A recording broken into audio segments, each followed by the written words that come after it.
Welcome to this week's episode of Being Human. Delighted to say I am here with Loizos Heracleous. Hi, Richard. He is the chair of strategy and organization at Warwick Business School. He's also an associate fellow at Green Templeton College and Side Business School. Loizos, welcome to the show. Thank you, Richard. Thanks for the invitation. No, I'm extremely pumped to be sharing this hour with you, and we're going to take a delve on, wow, I'm not sure people can read that. The book is Janus Strategy. Of course, it's a Roman god. So yeah, it comes through better on your side there for people watching, with a picture of Janus himself there. So tell us, a little bit about the backstory that led you to writing this book. So for many years now, I've been doing in-depth case studies of organizations. As a teacher and student of strategy, I believe we need to try and understand not only the game plan, but how do companies try to put that game plan into operation? And that means looking more deeply into functional strategies, organizational decisions about design, about values, about processes, about people. So I've started doing these studies since my PhD that finished in 1997. When I was looking at Singapore Airlines, and my colleagues and I wrote a book about this, we were very surprised that Singapore Airlines could win so many service awards, but at the same time be so efficient. We looked at cents per available seat kilometer, which is a common metric in airlines, and compared it with peer airlines in Asia, in Europe, in America. And we realized that Singapore Airlines, for the kind of service it was giving, it was and is incredibly efficient. So I realized that classical strategic thought could be questioned, could be challenged. Michael Porter says you have to decide between differentiation or a claim of uniqueness, a high innovation, high quality, or low cost. Try to be the lowest cost company in your segment, and then make another decision. Do you go for mass market or niche market? And he said you cannot do both. It will lead to confusion. Confusion in your messages to the market, confusion of your employees, etc.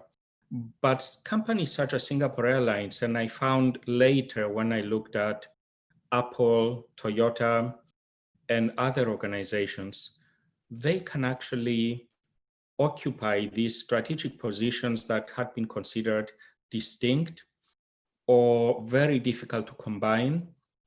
And indeed, Michael Porter said it was possible to actually do both. Say you have a process innovation that helps you be very efficient and at the same time sustain really high quality. You could do it, but he said it would be temporary because others would copy what you do. And so your advantage wouldn't last long in those terms. But we see these organizations with this type of advantage that lasts for decades. Right. So I decided to try and write this book and talk about these companies and also talk about how can they do it. And I discovered 6 principles through multiple case research or comparative case research. And I was looking for an evocative metaphor to give this message. And originally I was thinking of quantum strategy because at the quantum level, particles can be at 2 points at the same time, something that's illogical and impossible at the normal level of reality. But at the quantum level, there's potentialities rather than realities. And something could be at more than one place at the same time. So I was going to use this as a metaphor, but realized that Janus Strategy, or the god Janus, gave the message more clearly than that. Right. Okay. So introduce us to Janus. Who is he? So Janus is the Roman god of transitions, of doorways, of the past and the future. He's a liminal god because he can look simultaneously backwards and forwards in two opposite directions at the past and the future. And in a way, this is a skill that strategists need. And we can talk about that a little later. But Janus, interestingly, in the Roman pantheon, is the god of gods. If you wanted to talk to Zeus, you had to go via Janus. And there was a special priest, the highest priest would do the rites of Janus, which shows us, I think, how important this sort of understanding was in the Roman tradition. And we find similar ideas. And yet he's a god that's probably not so sort of doesn't shine so brightly in our consciousness, does he? Janus, we don't hear about him so much as, say, as Zeus. Well, not the god himself, but the human condition, if you like, is characterized by the Janus features, if you like. And that's why, as I mentioned in the book, Dr. Jekyll and Mr. Hyde, there are thousands of novels written a year. Why is Jekyll and Hyde in our consciousness from a century ago? Is it because it's such a riveting story? No, it is a good story. But it's because it speaks to the human condition, the perennial pull of opposites that characterizes people, characterizes organizations, characterizes reality. Right. And if that's true, then why do you think it is that perhaps people thinking strategically or just in general tend to shy away from holding opposites in mind? Because it's uncomfortable. The idea of cognitive dissonance, first studied by Leon Festinger, psychologists, says that when there is information that contradicts what we believe, and the effect is even bigger when we have emotions attached to what we believe, we either discount the information or we try to reinterpret it in a way that agrees with what we already believe, both of which are disastrous for strategists, because strategists need to seek disconfirming information in order to probe the assumptions of their strategic decisions, in order to see what's coming, because strategy obviously needs to be suitable for different futures. And its strategy is both about the present and the future.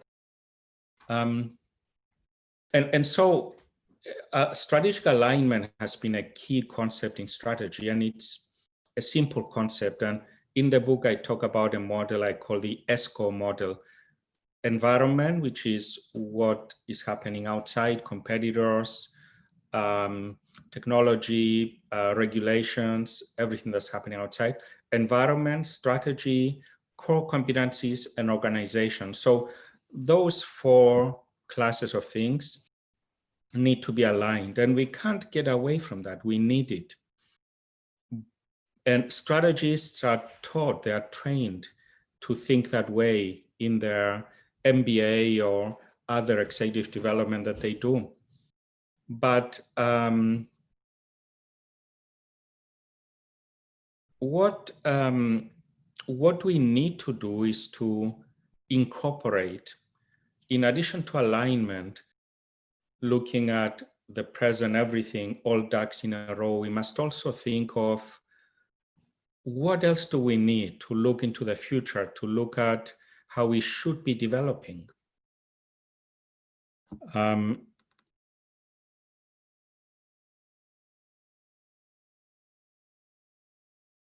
know we are recording, but I'm just making sure it is all good. Yep, coming back. Yeah. That's yep. good. Yep. So yes, let's go ahead. Yeah. So it's not just about lining everything up in one direction, which I suppose is sort of singularly thinking we must have this singular goal and we must line up around this singular goal. Is what you're saying that actually we consider we might have multiple goals simultaneously, and then sort of allowing that contradiction to remain in our minds? Well, contradictions could be generative because they force you to think of new ways of doing things. And we are not talking about any kind of goal that we might imagine. That would be strategic disaster.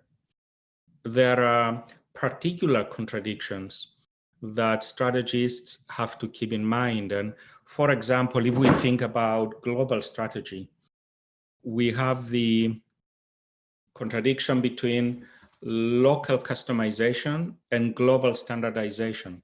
You need both. You need local customization so your product or service is suitable for local demands so that it doesn't fall foul of regulations, so that you can draw on local networks. But at the same time, if you operate in 80 countries and all you have is local customization, you will quickly go bankrupt. The reason being that you'll be uncompetitive in terms of cost. You need to have synergies, and that's where global standardization comes in. You need to have synergies, for example, in key functions, such as purchasing, such as organization development as a central resource that can be shared, or anything else, design, or other things that normally are quite pricey, but if you can share them, the average cost falls. So there are particular contradictions, not just any goal that a strategist might think. Right. Although I'm just thinking of a recent podcast guest who made massive savings by radically decentralizing their organization. But so there may be counter examples, but I think your broader point of how can we hold a seeming contradiction in mind? Yeah. Like how can we be global and local, Yes. rather than how do we be global or how do we be local? Yeah. So these principles, they're more like guidelines, and there's no silver bullet here, and all of them have to be adapted depending on what kind of organization you have, what kind of product or service, or the particular economics of your business. And there may be savings to be had by decentralizing in certain situations. I mean, that's why we have, if you like, the wisdom of leadership. If everything could be taught in a textbook, then there would be, no reason to pay CEOs in the millions, right? Yeah. Well, that's another point of contention. Have you seen the Kahneman research on the effect of CEO performance on business performance? Yeah, I've seen a lot of pieces of research that say that executive compensation doesn't have too much impact on performance, but you have to look at things in a broader way. It's not just how much you pay the CEO that has an impact on performance. It's many things. And if you want to have people who are able to do the job in an effective way, then you have to pay the market rate, or you have to take a chance on younger people who maybe have not had that much exposure and appoint them and see what happens. Yeah, yeah. But it's that in some ways that's not, I don't think that's material to the point you're making. But I think the point you're making is, wisdom matters, right? Wisdom is important. And one of the keys to wisdom that I think you're elucidating in this book is, this idea of being able to hold opposites in one's mind at the same time. And to allow that to be a generative engine, right, of ways of thinking about your organization. Yes, and I was very happy to discover Albert Rothenberg's research. He's an emeritus professor at Harvard, a psychiatrist. And over the last 50 years, he's been studying exactly this point that he calls Janusian thinking. And he studied Nobel Prize winners, accomplished artists, successful writers, novelists. And every time he discovered this four-step process, it's described in terms of steps, I think for the purposes of developing or stating a theory. In reality, it's much more messy. but he found 4 characteristics, if you like, in this Janusian thinking. Yeah, well, yeah, please do, because I think I think there are people will be like, okay, how do I think like this if it's going to help me improve my business? Well, the first one is deceptively simple, and it's the motivation to make a difference. So he was studying Janusian thinking and creativity, and every Nobel Prize winner that he spoke, and every artist and every writer, they first really wanted to make a difference. And this sounds simple to say, but is really important. And when you say, if you're an HR director and you're interviewing candidates, you're not just looking at their CV, what they've done or their degree. You're trying to gauge, do they really want to make a difference to this organization? And incidentally, that's how venture capitalists decide how to give money. It's not how perfect the plan is. If you look at the researches, what they think of the people who are pitching. Are these people going to spend sleepless nights until they make this a success or not? And that, I think, gives them the greatest clue. So the motivation to make a difference. And the second one is what he called a deviation from accepted practice. So all of these Nobel Prize winners, scientists, they knew what was the dominant paradigm. But if they wanted to do something different, to make a groundbreaking contribution, they would need to think about things differently. And of course, the dominant paradigm is there because it helps cumulative research. If you know how things have been researched, you can add to it. It's like adding a brick in the wall. But what if you want to make a new wall? You have to start somewhere else. So the deviation from accepted practice or the accepted paradigm.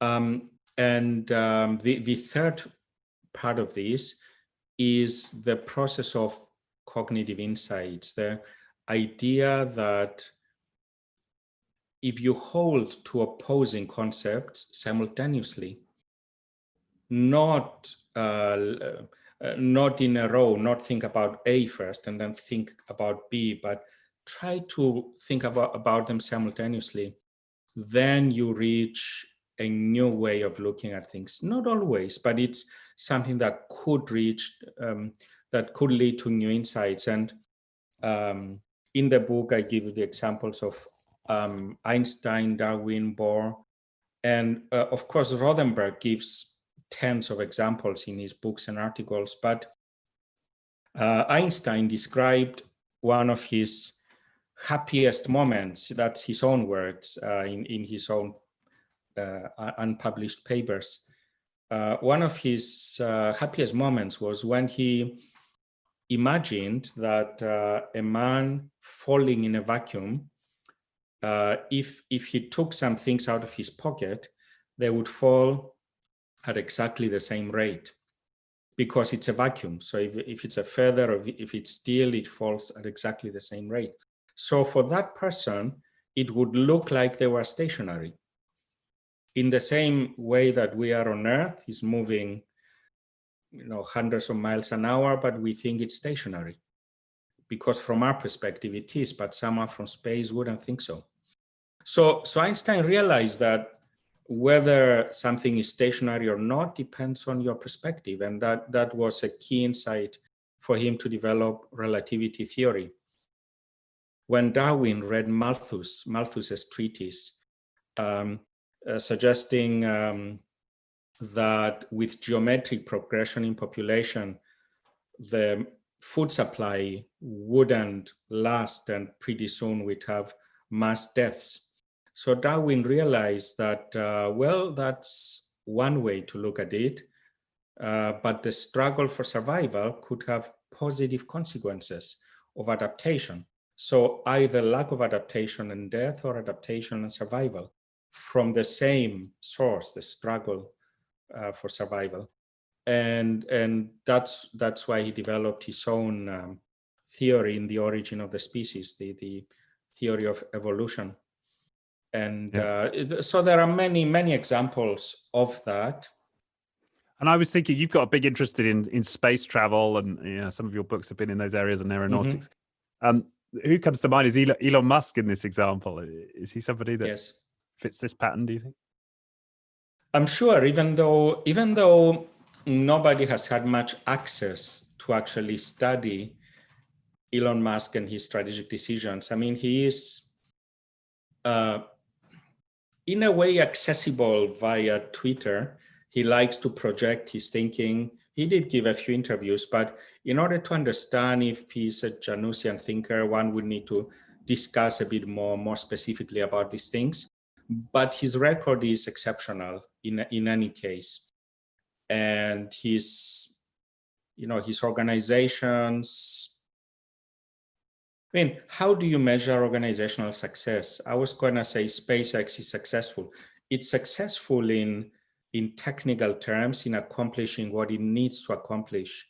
But Elon Musk hasn't decided to list it for very good reasons. And he doesn't want SpaceX to be at the mercy of investors who will demand quarterly returns, because that's not how you accomplish decades-long projects, to have investors every quarter. So Elon Musk is using a lot of his own money from the sale of PayPal in the past, a lot of his own investments to fund SpaceX, and a lot of contracts from NASA to fund what they are doing. But his organizations are successful in using different measures. Yeah, and I was just thinking, two of those phases seem to imply he seems to want to make a difference, right? He seems to be somebody who's driven by more than just financials. Yes, and also that he's prepared to step away from dominant modes of thinking. Certainly in SpaceX, right? He almost took, from what I understand of that process, he took a step to the side of how things were done and bottom up sought to sort of think through it himself independently. Yes. I mean, we have to be careful to also acknowledge the contribution of NASA and existing knowledge, because Elon Musk does hire a lot of maybe retired scientists or scientists from NASA, or scientists who just want to go into the commercial space sector. And so there is a lot of accumulated knowledge that he draws on, but on other things, he and his team do think differently. And we can think of the example of reusable rockets and how they managed to do it. And NASA and others had been trying for decades, but Elon Musk and his team thought about it differently. Whereas in normal thinking, and if you are a pilot and you want to make a landing, you have to approach in a stable speed and ensure that you can abort if you need to, and that takes a lot of fuel. And that's why reusable rockets were not developed, because under the current paradigm, you couldn't have enough fuel to go and come back and land it. It would be difficult to lift off. So what Elon Musk thought is, how can we land with as little fuel as possible? And so the rocket comes down full speed, and they've calculated what's the last possible moment that we can actually light the engines and sort of stop the fall and then land. And they did it by thinking differently. And that's a game changer in space travel, because once we have reusable rockets, the cost of launch falls by a number of multiples. And if the cost of launch falls, it means that we can have a lot of services and products that were too expensive in the past, when we had to build a rocket for a single launch. Yeah, I didn't realize that. So yes, maybe you're right. I think I will think more about Elon Musk and as a Janusian thinker, because the first two elements are certainly there, and then this thinking differently. And if I can read up a bit, if he talked about it somewhere, how the idea came, that could be a good example, I think. And I'm thinking from your own experience, can you think of where you've applied Genusian thinking, and it's had an impact? Like, what's been your own experience with this in your own evolution? Yeah.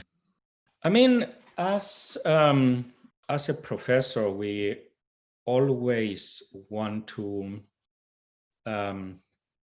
synergize what we do. That is, and if we frame it in terms of exploitation and exploration, these are terms that were developed by the behavioral scientist James March, and he said that we must balance exploration, or looking for new ways, looking for new avenues, looking at the future, with exploitation of current resources and capabilities. And as well, this is relevant to any organization, but as professors is very relevant because, for example, whenever we sit down to write, that is exploiting, if you like, a current knowledge and capabilities, we always have to think in a generative way, because if you write something that's been said before, or where there's nothing new, then it'd be difficult to publish in a scientific journal. So you simultaneously have to draw on established knowledge, but somehow push it forward. Or in other words, exploit and explore at the same time. Or when we do a journal review, that is a significant part of our lives, especially at the more senior levels. When we serve on editorial boards of journals, we have to see new research and recommend whether it should be published or not. And typically we recommend either revise and resubmit, and it goes over 2 or 3 rounds, and it could be 2 years before it's accepted. Or we recommend rejection, and the best journals in management will reject 92% or 93% of submitted work. So they will take to publication only maybe 7% or so of submitted work. But the point I'm making is that when we do a review, we draw on our established knowledge and capabilities of the field, but at the same time, if it's a good paper, we also learn. If it's the leading edge of research, we learn of new frontiers, we learn what research is happening out there, and maybe we get some insights for how we advance our own work. And so again, there's exploitation and exploration at the same time. When we teach, I learn a lot of things by engaging capable students, executive MBAs, senior managers in companies. I learn if my theories stand their ground in the face of practice. And again, we have exploitation. For me to get in front of a group of very senior people and talk, I have to exploit my knowledge and capabilities. And by engaging them, I explore, I learn where my theory may be weak, where are there loose ends, can I add anything? And so in our work as professors, as thinkers, I think this is essential. Right. And is it something that you've sort of had to sharpen as a skill or as a way of thinking over time, or? Definitely. It's a learning process. And I mean, it's a perennial question in leadership. Are leaders born or made? If we believed they were born, there'd be no point in executive development and leadership development. Of course, some leaders may be born, they may have some traits, but those traits may lead them to disastrous decisions.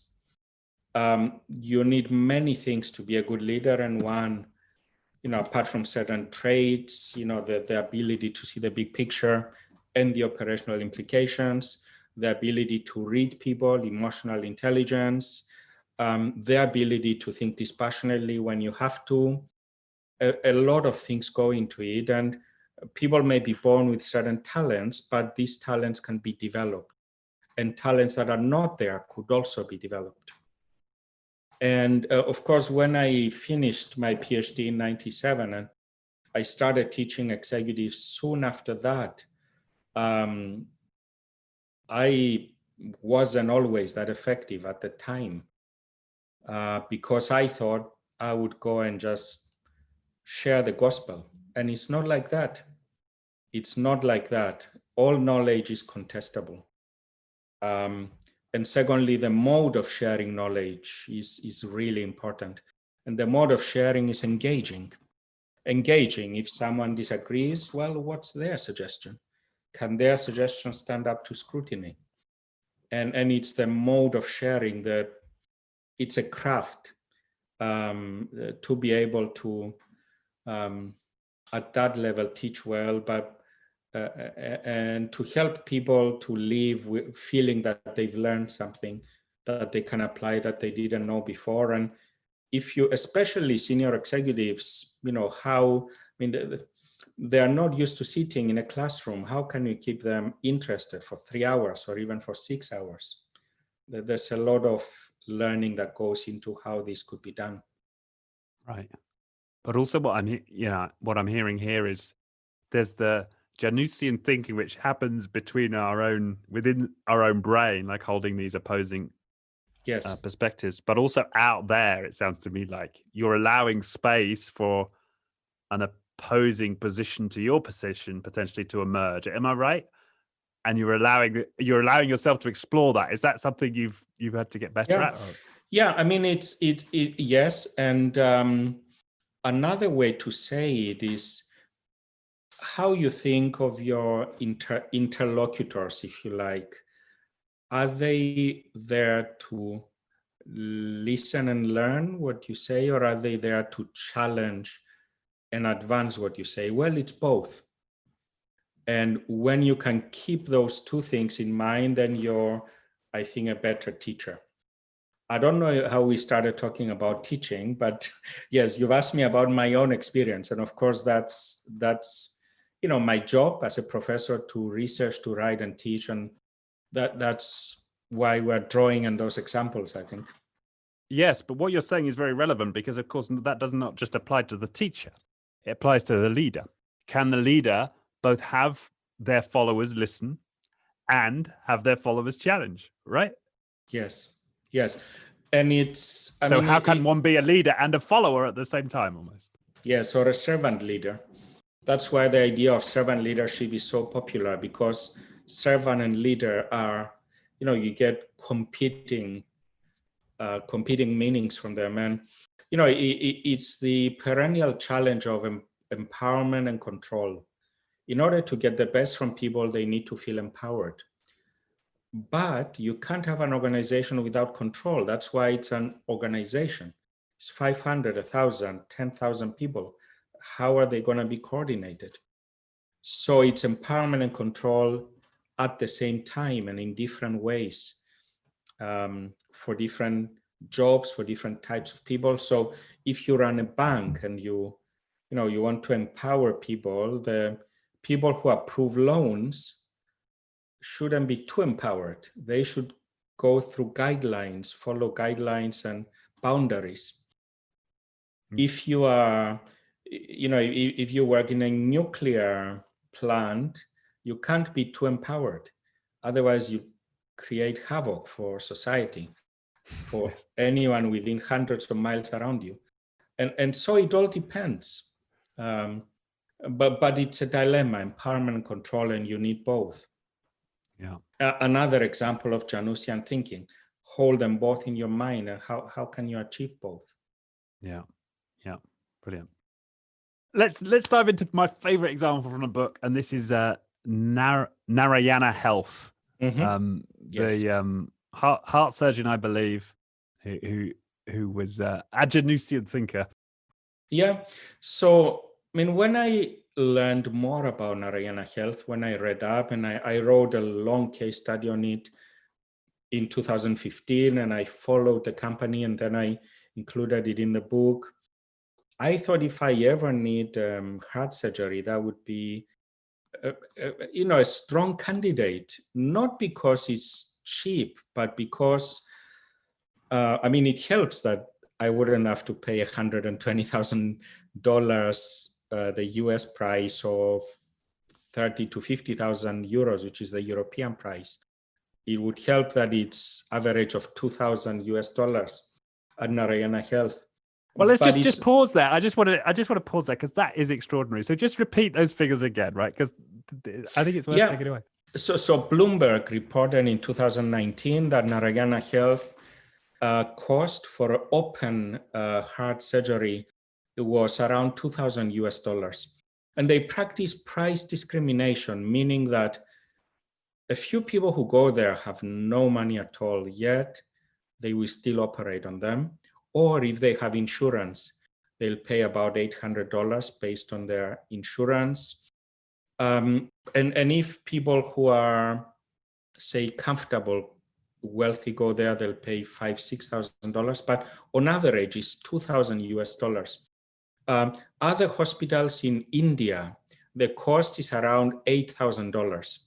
So we cannot attribute the low cost at Narayana Health simply to the fact that factors of production are cheaper in India, because they do it at a quarter of the price and at similar or better levels of quality. Because you pay $2,000 and it wouldn't be useful if you had higher chances of dying, right? But the 30-day post-mortality rate is 1.4%. In America, it's 1.9%. So it's better than American post-mortality rate. In America, it's about 120,000 US dollars to do this surgery. And so Devi Shetty actually was trained in the UK. He was working here, and he decided to go back to India because he saw too many of his countrymen, women, and children dying because they didn't have money to pay for surgery. And he was lucky because, well, he was working in another chain in India. He was lucky because his father-in-law had the capital to help him start Narayana Health chain. And he started the chain. Now there are 47 facilities and thousands of beds. And they increased their specialties from heart surgery to 17 or 18 different specialties. But the recipe is the same. High quality in terms of outcomes, very low cost. And there are a few of these statistics in the book. And part of it is how they use their fixed assets. So we go back to economics 101, economies of scale, economies of scope, economies of learning. Economies of scale is the number of surgeries they do. Economies of scope is the sharing of central resources, such as equipment. So they use, for example, operating theaters for 18 hours a day with 15-minute turnarounds, versus in the West, where they use maybe 8 hours a day with 30 minutes turnaround. It's the same fixed cost, but if you use it more, you lower the average cost. So economies of scale, economies of scope, economies of learning. That last one is really important. What it says is the more surgeries you do, the less mistakes you will make and the faster you can go. So surgeons at Narayana Health, they do about 30 surgeries per week. This works out at 36,000 surgeries in their career. If you calculate 25 years, 48 weeks per year. So 36,000 surgeries a year per surgeon at Narayana Health. In the West, they do 1/10 of that. And in India, half of that or less.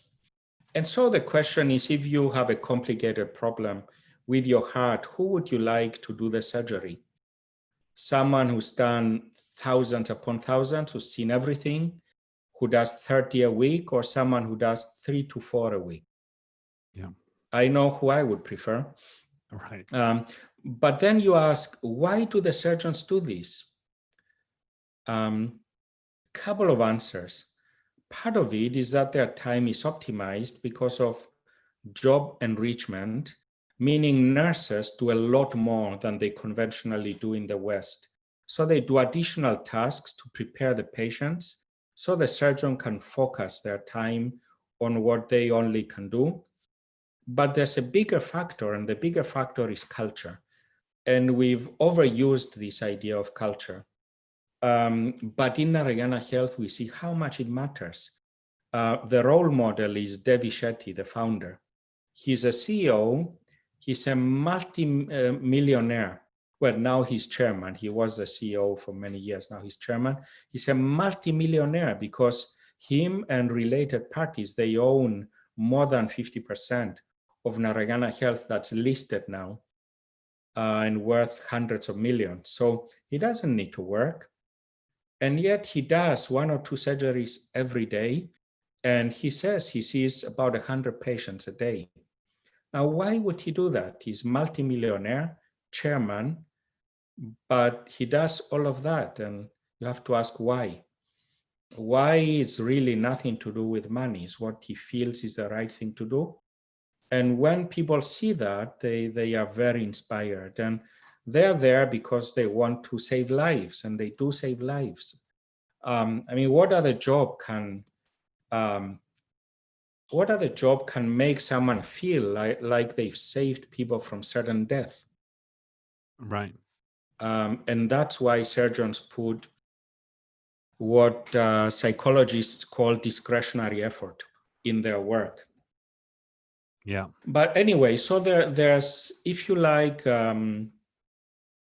so we have economics 101, but what I say in the book is that doesn't really explain fully what's happening there. And I talk about the 6 principles of Janus Strategy in application to Narayana Health. So the 6 principles are, first of all, you need a Janus strategist, someone who wants to do things differently, someone who sees the dominant answer and is not satisfied. And this is what Devi Shetty did when he saw the situation in India.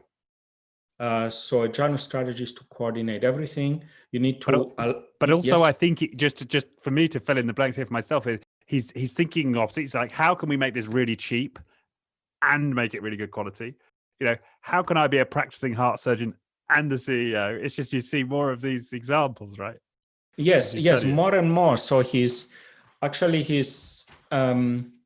desire was to make surgery affordable, to democratize heart surgery.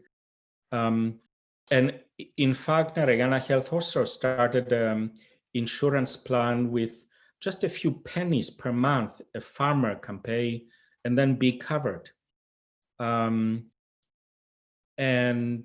then they started practicing price discrimination to make sure that people would get the surgery even if they didn't have enough money. But yes, he saw the situation and thought, high quality at the lowest cost. How can I do this? And then develop this system. So be a Janus strategy is the one principle. The next one is align but embrace paradox. The third one is make dual strategic moves. Fourth one is use technology to both exploit and explore. Fifth one, design agile organization. Sixth one, leverage business networks. Each of these has a role to play, and I discuss all of those in relation to Narayana in the book. And this is really to say, yes, economics helps us to make the first approximation to an answer, economies of scale, scope, and learning, but it doesn't tell us exactly how it's done. And I think those 6 principles help us to gain a bit more insights to how it's done. Yes, now I agree, and it's it's great the way that you lay them out in the book. The other thought that comes to me, and maybe we'll take a bit more of a dive into them, but is how much does this relate to this idea of abundance mindset versus scarcity mindset? I was listening to a podcast recently, and someone was talking about the fact that, when we're kids, we're in this scarcity mindset. It's a sort of zero sum. It's if I'm fighting with my brother, there's limited resources for the family, and if I get one more sweet, then my brother's going to get one less sweet, and we're sort of brought up in this scarcity mindset where there's only so much to go round. But of course, we as human beings have this potentiality to create a bigger pie, right, for everyone. We can have this abundancy mindset that allows us to explore, well, what could be possible, and allows us to hold these paradoxes in space. And it's like, to what extent does this Genusian thinking sort of correlate with this idea of abundancy mindset? So I think the idea of abundance mindset, I think, has found expression in different ways. For example, the idea of synergies in business. Synergy is when you have 2 + 2 = 5, when two things work together to give you something bigger. Also, an idea like blue ocean strategy is, again, similar in the sense that you are looking for creating unexplored business space rather than fighting over established and limited business space or demand or segment. Call it what you will. So the idea is you create a pie rather than fight over someone else's pie.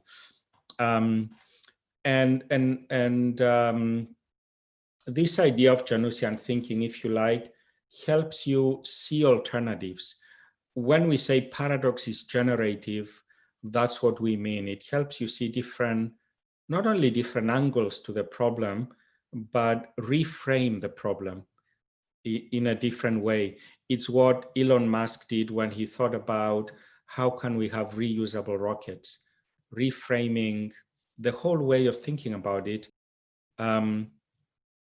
There's no new laws of physics. It's the laws of physics we know, but he's looking at the problem a different way, reframing the problem.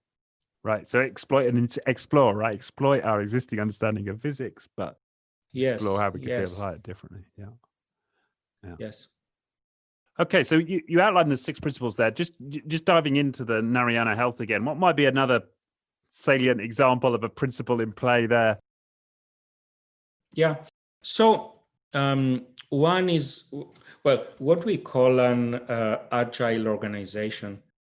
And, agility is fashionable now. But what does it really mean? And in the book, I talk, for example, about my work with NASA, and I discovered this historical example of the NASA pirates, a group of engineers who, defied expectation, defied the dominant paradigm to code a new mission control for the shuttle. Because in the mid-80s, NASA was still using the Apollo mission control and a mainframe design, which, these young engineers thought wouldn't be good enough for the shuttle, and they were right. But coming back to Narayana, it's intentionally minimal bureaucracy, the flattest organization design they could have, continuous improvement, sharing best practices. They have innovations such as role enrichment for the nurses, even role enrichment for the family of the patients. They teach the family how to take care of patients so they can release them sooner. And so they can make better use of the limited fixed assets they have. And wow, the patients that just strikes me as a great example of the generative thinking. Because if you were just focused on how do I reduce costs, your mind might immediately go to I don't know, like how do I get a cheaper hospital bed or cheaper lights or get cheaper nurses. But how can I do that and have superlative care? Then perhaps this idea of, well, maybe we get the family involved. Like, I mean, what helps is that India is more of a family-oriented society. So you'd have problems trying to do this with all patients in other countries. But, if you can do this well, the patient is happier because they don't have to be in a hospital longer than they have to. The family is happier because they have access to their loved one and they can take care of them. And if they're trained well, shown what to do, it's all good. And if you think of why do, say, hospitals in the US like to keep patients as long as possible? Here's a clue: it's not for their own best interest. It's because insurance is paying and they want to milk it for all it's worth. Right. And so, there are established, business networks that make difficult some of these innovations to be applied elsewhere. But so another example is this principle: use technology to exploit and explore. And what we see at Narayana Health, on the one hand, they have really reliable diagnostic equipment. They don't necessarily have the best or most recent. They buy workhorses that they know they'll do the job, that they can work for many hours during the day. They can share them among different specialisms. And in that sense, they share the cost of the fixed asset, and they reduce the average cost of each procedure. So for example, when I wanted to buy a printer, I didn't go for the most recent with Bluetooth, this, that, and the other. I just needed a printer that will work. And I connected with the cable and it always works. And that's great. And that's what they do. But at the same time, they develop from scratch software like what they call it the Atma software. It's like SAP, but really customized to their business. And they have a group of coders. In India, there's thousands upon thousands of graduates in computer engineering every year. It's an abundant resource in India. And Narayana Health takes advantage of that. They built their own system that gives them daily profit and loss. Now think about that, daily profit and loss. They know exactly how many free surgeries they can give every day because it's there on their iPad. So you see there, Janusian thinking in terms of technology deployment. Established technology workhorse versus state-of-the-art technology at the same time to do different things. And there are others. We can go to other examples or. Well, yeah, no, that gives us a good flavor of what an extraordinary company that is, and it's certainly helping me to concretize this idea. The other aspects of this, and this is a bit of a leap now, but I found interesting was this this acceptance within the creative process, and when we're thinking of this way, of the role of the subconscious, which I don't think we talk about a lot, certainly in sort of most business contexts. And yeah, can you elaborate a little bit about the role of the subconscious in this style of thinking? Yes. So you're right. It's something we don't talk much about, and it's something I would like to research a bit more. And in fact, I want to write sort of an article on it soon. The reason that Einstein got that insight is because his subconscious was already trained. It's because he spent years thinking about the issues and the challenges, or that's Einstein or Darwin or Bohr. Regular people with the same ideas might not get the same insights. That is, other people holding the competing ideas that these scientists have held might not get the same insights. And it's so in the book, there's the example of Mozart. Mozart wrote in a letter that he receives melodies when he walks around in Vienna, and he remembers the ones he likes, and then he commits them on paper. He doesn't know where they're coming from. But really, Mozart was playing the piano when he was 6, 7 years old. His subconscious is trained, is receptive, is ready. And it's a similar idea that Kahneman talked about: system one thinking, system two thinking. One is automatic, subconscious, the other is deliberative.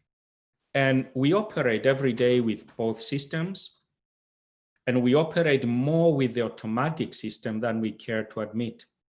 Many times we already decide, and then we justify our decision with deliberative thinking, but we already know what we want to do. So this, and many times, strategists or leaders, they may wake up with a great idea, but why are they having that great idea? Why didn't it come to someone else? It's because they've been pondering it.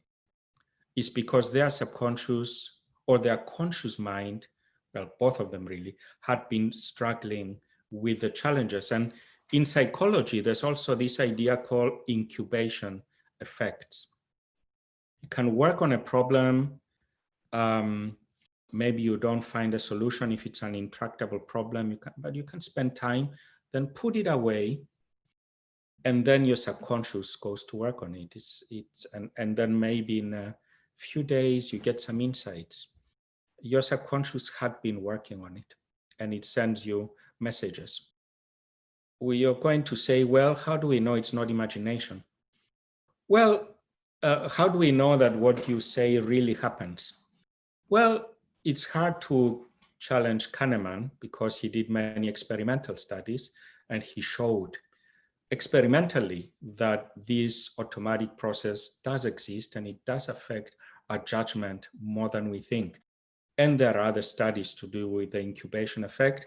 And we have the anecdotal evidence from Mozart and many others. And Einstein, he wrote a letter, that there is an extract of Einstein's letter in the book. And there's a lot of subconscious work. And the implication for strategists, if you like, is to set an intention and train their subconscious. And I know it's easier said than done, but I'm thinking more about how it could be done. Yeah. But I think just the first step of acceptance of it and valuing it, right? Valuing that walk in the park, valuing the the time spent doing other things, relaxing, right? All of this, it tends to get talked about in the sense that it's something we should be doing as a good for humanity and people in organizations, almost as a humane, with a humane motivation, right? We should be giving people space and time and so on. But it's interesting to come at it from this perspective, that it may also greatly improve strategic decision making. Of course. I mean, now that I think of it, maybe there's a reason Archimedes came up with Eureka in the bath, right? Right. Yes. He was relaxing. So many people say they get insights.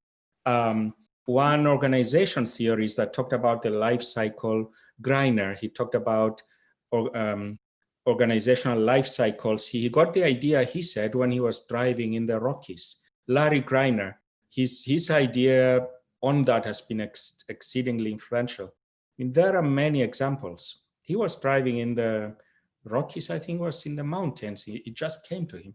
But why did it come to him? He'd been struggling with the issues, and his subconscious came up with a synthesis, if you like. Yeah. Also remember it most vividly from when I was a coder early in my career. And very often, I'd be smashing the computer towards the end of the day, and then, I'd come in the next morning and there it was. Yeah. There it was, the solution. Well, there's a reason, and then we are beginning to understand why. And we are used to thinking of strategy as a rational, hyper-rational endeavor. Well, we need rationality, and we also need creativity. We also need to allow our subconscious to talk to us. Yeah. But I also think that this correlates as well with this idea that it has to matter, right? That it has to matter, because we're not going to sit in that struggle, right? We're not going to expose ourselves to this comfort of the opposites. Yeah. We're not going to sort of, presumably to some extent, our subconscious is driven by our desires and our motivations. So our subconscious is not necessarily going to go to work on something that we don't care about. So makes a lot of sense. So I think we are reaching an hour, Richard. Thank you so much. It's been fantastic. Really enjoyed the conversation. I hope people get a lot out of it. They can. I won't show the book again because it whites out on this screen, but perhaps you can. Janus Strategy, available from all good bookstores. All good Amazon stores. Yeah. Well, thank you, Richard. It's been a pleasure speaking with you. And we could chat again. I mean, thank you for the invitation. And no, thank you. I've enjoyed it. And I've enjoyed it too. Thanks, Loizos. And Oh, and we should mention your Heracleous.org, right? Which we'll put a link to in the description as well, your website. Yes. Thanks again. Great. Thank you very much. Have a wonderful Richard. evening. Thank you. Bye. Bye-bye.